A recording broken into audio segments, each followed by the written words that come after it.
ఒక ప్రశ్నతోనే మొదలు పెడతాను. ఇప్పుడు మీరు ఎదుర్కొంటున్న పరిస్థితి, మీ ప్రార్థనలకు జవాబు రాకపోవడం, మీ జీవితం ఒక్కసారిగా కఠినంగా మారిపోవడం, ఇవన్నీ చూసి మీ మనసులో ఒక మాట తిరుగుతుందా, దేవుడేంటి నన్ను పరీక్షిస్తున్నాడా అని. ఈ ప్రశ్న చిన్నది కాదు, ఇది భయంతో వచ్చిన ప్రశ్న కాదు, ఇది విశ్వాసం లోతులో నుంచి వచ్చిన ప్రశ్న. ఎందుకంటే కొన్నిసార్లు శత్రువు దాడి చేస్తాడు, కొన్నిసార్లు మన తప్పుల ఫలితం వస్తుంది, కానీ కొన్నిసార్లు మాత్రం దేవుడే మనల్ని ఒక అగ్ని మధ్యలోకి నడిపిస్తాడు. అదే నిజం. ఇది చెప్పడానికి సులువు కాదు, కానీ వినడానికి అవసరం. ఎందుకంటే దేవుడు పరీక్షిస్తున్నాడో లేదో అర్థం కాకపోతే మనం తప్పు నిర్ణయాలు తీసుకుంటాం, దేవుణ్ణి నిందిస్తాం, విశ్వాసాన్ని వదులుకుంటాం, లేదా నిశ్శబ్దంగా లోపల విరిగిపోతాం. ఈ మాటలు నేను ఎవ్వరిని భయపెట్టడానికి చెప్పడం లేదు, మిమ్మల్ని మేల్కొలిపేందుకు మాత్రమే చెబుతున్నాను.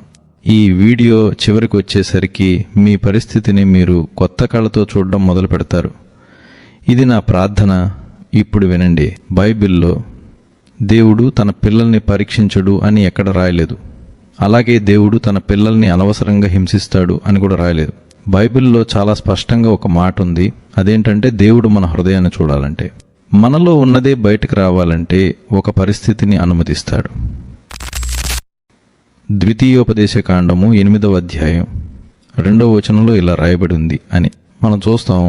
దేవుడు ఇశ్రాయేలీయులను అరణ్యంలో నడిపించిన కారణం ఏమిటంటే వారి హృదయంలో ఏముందో తెలుసుకోవడానికి, వారు ఆయన మాట వినుతారా వినరా అనేది బయటపడాలనే ఉద్దేశంతో అక్కడ చెప్పబడింది.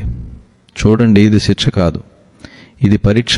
శిక్ష పాపానికి వస్తుంది, పరీక్ష విశ్వాసానికి వస్తుంది. ఈ రెండింటి మధ్య తేడా మనం అర్థం చేసుకోకపోతే దేవుడి పని నీ తప్పుగా అర్థం చేసుకుంటాం. దేవుడు మీ మీద కోపంగా లేడు, కానీ మీలో ఉన్న విశ్వాసం ఎంత లోతుగా ఉందో మీకే చూపించాలనుకుంటున్నాడు. ఇక్కడ ఒక నిజం చెప్పాలి. దేవుడు పరీక్షిస్తే అది మనల్ని కింద పడేయడానికి కాదు, మనల్ని నిలబెట్టడానికి. కానీ ఆ సమయంలో మనకు అలా అనిపించదు. ప్రార్థన చేసిన పరిస్థితి మారకపోతే, ఉపవాసం చేసిన తలుపులు తెరుచుకోకపోతే మన మనసు అడుగుతుంది, ప్రభు నేనేం తప్పు చేశాను అని. కానీ ప్రతిసారి కష్టం వచ్చిందంటే అది తప్పు చేసినందుకే కాదు. యోబు జీవితం చూడండి. దేవుడు యోబు గురించి ఏమంటాడంటే, అతడు నిష్కలంకుడు, నీతిమంతుడు, దేవుని భయపడేవాడు, అయినా అతని జీవితంలో అన్నీ పోయాయి. ఇక్కడ ఒక విషయం గుర్తుపెట్టుకోండి, దేవుడు యోబును శిక్షించలేదు. యోబు విశ్వాసాన్ని పరీక్షించడానికి ఒక అగ్నిని అనుమతించాడు. యోబు గ్రంథం 23వ అధ్యాయం 10వ వచనంలో యోబే చెప్పిన మాట ఉంది. ఆయన నన్ను పరీక్షించిన తరువాత నేను బంగారంలా బయటపడతాను అని. ఇది బాధలోంచి వచ్చిన మాట, ఇది ఉపన్యాసం కాదు. ఇది కన్నీళ్ల మధ్య పుట్టిన విశ్వాసపు మాట. ఇప్పుడు మీ జీవితానికి తీసుకురండి. దేవుడు నిన్ను పరీక్షిస్తున్నాడా అంటే కొన్ని లక్షణాలు ఉంటాయి. అవి ఉంటే ఇది శత్రువు దాడి కాదు, ఇది దేవుడి పని అని నెమ్మదిగా అర్థమవుతుంది. మొదటి లక్షణం ఏంటంటే, బయట పరిస్థితులు కఠినంగా ఉన్నా లోపల దేవుణ్ణి వదలాలి అనే మనసు రాదు. ఏడుస్తారు, ప్రశ్నలు అడుగుతారు, కానీ దేవుడి దగ్గర నుంచి పారిపోవాలని అనిపించదు. ఎందుకంటే పరీక్ష దేవుడి దగ్గరికి నెడుతుంది, దాడి దేవుడి దగ్గర నుంచి దూరం తీసుకెళ్తుంది. మీరు గమనించండి, కష్టంలో కూడా ప్రార్థన ఆగపోతే, దేవుని మీద కోపం వచ్చినా ఆయనతో మాట్లాడడం మానకపోతే అది పరీక్ష లక్షణం. శత్రువు వచ్చాడంటే ప్రార్థన విసుగు చేస్తుంది, వాక్యం బోరుగా అనిపిస్తుంది, సంఘం అర్థం లేనిదిగా అనిపిస్తుంది. కానీ దేవుడు పరీక్షిస్తుంటే ఈ అన్నీ కష్టమైనా వదలలేరు. ఇదే తేడా. రెండో లక్షణం వినండి. దేవుడు పరీక్షిస్తున్నప్పుడు మనకు మన పాపం కన్నా మన హృదయం ఎక్కువగా కనిపిస్తుంది. చిన్న విషయాలే మనసును బాధిస్తాయి. ఒక మాట, ఒక నిర్లక్ష్యం, ఒక అన్యాయం, ఇవన్నీ లోపల ఎక్కువగా గుచ్చుకుంటాయి. ఎందుకంటే దేవుడు మనలోని లోతైన భావాన్ని బయటకు తీస్తాడు. ఇది చెడు కాదు, ఇది శుద్ధి. కీర్తనల గ్రంథం 66వ అధ్యాయం 10వ వచనంలో ఇలా రాయబడి ఉంది అని మనం చదువుతాం. దేవా, నీవు మమ్మల్ని పరీక్షించితివి, వెండిని శుద్ధి చేయనట్లు మమ్మల్ని శుద్ధి చేసితివి అని. వెండి అగ్నిలోకి వెళ్తేనే మెరుస్తుంది, బయట నుంచి చూస్తే అది నాశనం అవుతున్నట్టు కనిపిస్తుంది, కానీ లోపల నిజానికి అది విలువ పెరుగుతుంది. మీ జీవితంలో ఇప్పుడు అదే జరుగుతుండొచ్చు. ఇప్పుడు జాగ్రత్తగా వినండి. పరీక్షలో ఉన్నప్పుడు దేవుడు వెంటనే జవాబు ఇవ్వడు. ఇది మనకు అర్థం కాకపోయే విషయం. మనం అడిగిన వెంటనే ఆయన ఎందుకు మాట్లాడడం లేదు, ఎందుకు మౌనంగా ఉన్నాడు మనం అనుకుంటాం. కానీ దేవుడు మౌనంగా ఉన్నప్పుడు కూడా పనిచేస్తుంటాడు.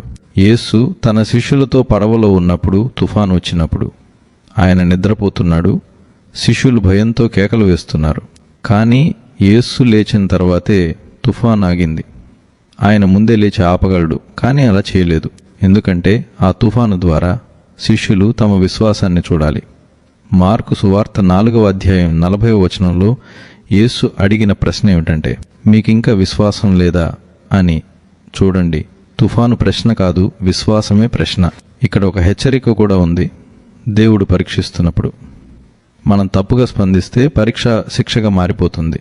దేవుడు మనల్ని మార్చాలని అనుమతించిన పరిస్థితిని మనం గట్టిగా మారకుండా నిరాకరిస్తే అదే పరిస్థితి మనలను కఠినుల్ని చేస్తుంది. అరణ్యంలో ఇశ్రాయేలీయులు ఇదే చేశారు. దేవుడు పరీక్షించాడు, కానీ వారు ప్రతిసారి ఫిర్యాదు చేశారు, దేవుని మీద నిందలు వేశారు. ఫలితంగా ఒక తరం అరణ్యంలో పడిపోయింది. ఇది మనకు భయపెట్టే విషయం కాదు, మేల్కొలిపే విషయం. పరీక్షలో మన స్పందన మన భవిష్యత్తును నిర్ణయిస్తుంది. ఇప్పుడు ఒక ప్రశ్న మీకు వేస్తాను. మీరు దేవుణ్ణి అడుగుతున్నారా, ప్రభు ఈ సమస్య ఎప్పుడు పోతుంది అని, లేక ప్రభు ఈ సమస్య ద్వారా నువ్వు ఏం నేర్పిస్తున్నావు అని అడుగుతున్నారా? మొదటి ప్రశ్న బాధ నుంచి వస్తుంది. రెండో ప్రశ్న విశ్వాసం నుంచి వస్తుంది. దేవుడు పరీక్షిస్తున్నాడా లేదా అనే విషయం అక్కడే తెలుస్తుంది. ఎందుకంటే పరీక్షలో ఉన్నవాడు పరిష్కారం కన్నా పరివర్తన కోరుకుంటాడు. దేవుడు సమస్య తీసేసే దేవుడే కాదు, మనిషిని మార్చే దేవుడు. మీరు గమనించండి, దేవుడు పరీక్షిస్తున్నప్పుడు ఇంకొక ముఖ్యమైన లక్షణం ఏమిటంటే, మన బలం క్రమంగా తగ్గిపోతున్నట్టు అనిపిస్తుంది. నిన్న వరకు నువ్వు చేసిన పనులు, నిన్న వరకు నువ్వు తీసుకున్న నిర్ణయాలు, ఇవన్నీ ఇప్పుడు చేయలేనట్టు అనిపిస్తాయి. ఎందుకంటే దేవుడు మన బలాన్ని తీసేయాలనుకోవడం లేదు, మన ఆధారాన్ని మార్చాలనుకుంటున్నాడు. మనం ఎంతవరకు మన తెలివి మీద, మన పరిచయాల మీద, మన శక్తి మీద ఆధారపడ్డామో అంతవరకు దేవుడు మనల్ని పూర్తిగా వాడలేడు. పరీక్షలో దేవుడు చేసే పని ఇదే. నీ చేతిలో ఉన్న దండ తీసేస్తాడు. నీ కళ్ళు తన మీదకి రావాలని పేతురు యేసు మీద నడిచినప్పుడు నీటిలో మునగడం మొదలైంది కదా. అక్కడ అసలు సమస్య అలలు కాదు, గాలి కాదు, పేతురు చూపు మారింది. పరీక్షలో దేవుడు మన చూపును సరిచేస్తాడు. బయట బలం తగ్గినట్టు అనిపిస్తుంది, కానీ లోపల నిజమైన ఆధారం మొదలవుతుంది. ఇది బాధాకరం, కానీ అవసరం. ఇంకొక విషయం వినండి, దేవుడు పరీక్షిస్తున్నప్పుడు మన చుట్టూ ఉన్న మనుషులు కూడా మారిపోతారు. కొందరు దూరం అవుతారు, కొందరు మౌనంగా ఉంటారు, కొందరు నిన్ను అర్థం చేసుకోరు. ఇది చాలామందికి పెద్ద షాక్. నేను దేవుని కోసం నడుస్తున్నాను కదా, అప్పుడు అందరూ నా పక్కన ఉండాలి కదా అని మనం అనుకుంటాం. కానీ దేవుడు అలా చేయడు. ఎందుకంటే కొన్నిసార్లు మనుషుల సహాయం మనలను దేవుడి మీద పూర్తిగా ఆధారపడకుండా చేస్తుంది. యేసు గెత్సెమనేలో ప్రార్థన చేస్తున్నప్పుడు ఆయనతో ఉన్న శిష్యులు నిద్రపోయారు. ఇది యేసుకు తెలీదా? తెలిసే ఉంది. అయినా ఆయన ఒంటరిగా ఆ బాధను అనుభవించాడు. ఎందుకంటే ఆ క్షణంలో మనుషుల ఆధారం కాదు, తండ్రి చిత్తమే ముఖ్యం. పరీక్షలో ఒంటరితనం వస్తే అది శాపం కాదు, సిద్ధత. ఇక్కడ చాలా జాగ్రత్తగా చెప్పాలి. దేవుడు పరీక్షిస్తున్నాడని అనుకుని మనం అలసత్వానికి పోకూడదు. పరీక్ష అంటే ఏం చేసినా పర్వాలేదు అని కాదు. పరీక్ష అంటే దేవుడి మాటకి ఇంకా దగ్గరగా ఉండాలి. చాలామంది చేసే పొరపాటు ఏంటంటే, కష్టం వచ్చిందంటే ప్రార్థన తగ్గిస్తారు, వాక్యం చదవడం తగ్గిస్తారు, సంఘానికి వెళ్ళడం తగ్గిస్తారు. ఇది పరీక్షలో ఫెయిల్ అయ్యే దారి. పరీక్షలో దేవుడు మన నుండి పరిపూర్ణత కోరడం లేదు, కానీ నిజాయితీ కోరుతున్నాడు.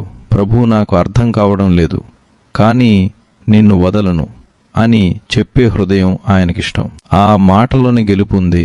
ఇప్పుడు ఆశ గురించి మాట్లాడాలి. ఎందుకంటే పరీక్ష అనేది ఎప్పటికీ ఉండదు. దేవుడు పరీక్షించిన ప్రతిసారి దాని చివర ఒక ఉద్దేశం ఉంటుంది. అది మనకు కనిపించకపోయినా ఆయన దృష్టిలో స్పష్టంగా ఉంటుంది. యాకోబు పత్రిక 1వ అధ్యాయం 12వ వచనంలో ఇలా రాయబడి ఉంది అని మనం చూస్తాం. పరీక్షను సహించిన వాడు ధన్యుడు, ఎందుకంటే అతడు స్థిరపడి నిలిచిన తరువాత జీవకిరీటాన్ని పొందుతాడు అని. ఇక్కడ గమనించండి, పరీక్ష తప్పదు అని కాదు, పరీక్ష సహించాలి అని రాయబడి ఉంది. తేడా అక్కడే. పరీక్షలో పడిపోవచ్చు, ఏడవచ్చు, కానీ వదిలిపెట్టకూడదు. ఎందుకంటే చివరికి దేవుడు ఇవ్వబోయేది కష్టం కాదు, కిరీటం. ఇప్పుడు ఒక స్పష్టమైన సత్యం చెబుతాను. దేవుడు నిన్ను పరీక్షిస్తున్నాడంటే నిన్ను వదిలేయాలనుకుంటున్నాడు కాబట్టి కాదు, నిన్ను ఇంకా దగ్గరగా తీసుకురావాలనుకుంటున్నాడు కాబట్టి, నువ్వు ఆయనకు విలువైన వాడివి కాబట్టే. నీ విశ్వాసం నిజమైనదా కాదా బయటపడాలి. నకిలీ బంగారం అగ్నిని భయపడుతుంది, నిజమైన బంగారం అగ్నిలోనే మెరుస్తుంది.